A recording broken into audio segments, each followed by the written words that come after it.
رمضان المبارک سے متعلق 10 احادیث مبارکہ۔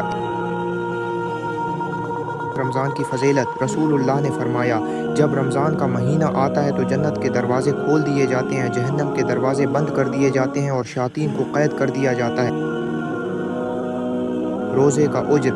رسول اللہ نے فرمایا، ابن آدم کا ہر عمل کئی گنا بڑھا دیا جاتا ہے، لیکن روزہ میرے لیے ہے اور میں ہی اس کا بدلہ دوں گا۔ روزہ ڈھال ہے۔ رسول اللہ نے فرمایا، روزہ ڈھال ہے۔ جب تم میں سے کوئی روزے سے ہو تو نہ تو فحش بات کرے اور نہ شور کرے، اور اگر کوئی اس سے لڑنے یا گالی دینے لگے تو کہہ دے، میں روزے سے ہوں، میں روزے سے ہوں۔ افطار کے وقت دعا کی قبولیت۔ رسول اللہ نے فرمایا، روزہ دار کے لیے 2 خوشیاں ہیں، ایک خوشی افطار کے وقت اور دوسری خوشی اپنے رب سے ملاقات کے وقت۔ سحری کی برکت۔ رسول اللہ نے فرمایا، سحری کھاؤ کیونکہ سحری میں برکت ہے۔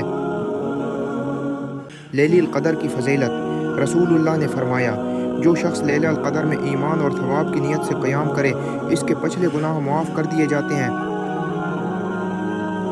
رمضان میں نفل عبادت کا ثواب۔ رسول اللہ نے فرمایا، رمضان میں فرض عبادت کا ثواب 70 گنا بڑھا دیا جاتا ہے اور نفل عبادت کا ثواب فرض کے برابر کر دیا جاتا ہے۔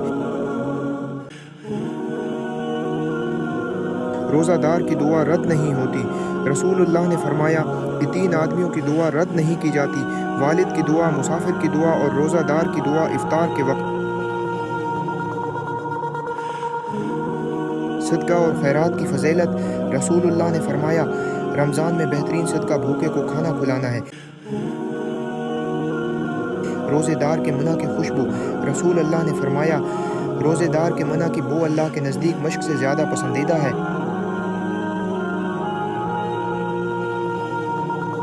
اللہ ہمیں رمضان کی برکات حاصل کرنے کی توفیق عطا فرمائے، آمین۔ اگر آپ کو حدیث مبارکہ اچھی لگی ہیں تو ہمارے چینل کو ضرور سبسکرائب کر دیں تاکہ مستقبل میں اس کمائی سے یہ نیک کام جاری و ساری رہے۔